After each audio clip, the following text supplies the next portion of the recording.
गेल्या वर्षी ती प्रेमात पडलं होती पोरग, त्या पूर्ण हुकार नाही दिला वाटतं. लग्नाला काहीतरी दुसऱ्या पोरा सांगते झपडी ठेवली असं तिनं. गेली ती फाशी.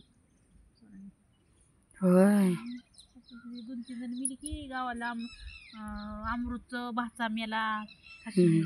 ते पण पोरीनं फसवली त्या पोरीनं पण. आणि एक पोरगी बघा जंगलीची बहीण, चुलत बहीण, तिने काय केलं, पुण्यात होतं पोरगं, ते पुण्यात होते शाळेला. पोरगी तर असलं गुरगुर पाहते, पांढरं डोकं होते नुसते. पाहिजे त्या पोरीला.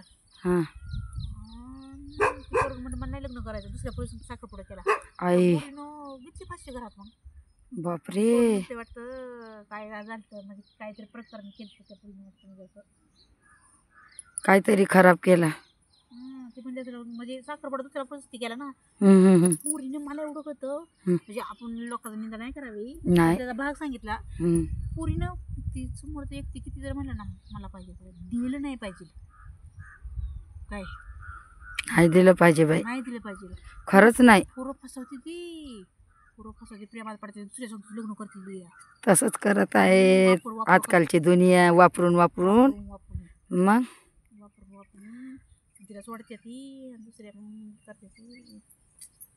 कोणाला नाही पोरं प्रेमाचं काय खरं, प्रेमाचं काय खरं नाही बाई. प्रेम करून काहीच फायदा नाही हो या दुनियेत.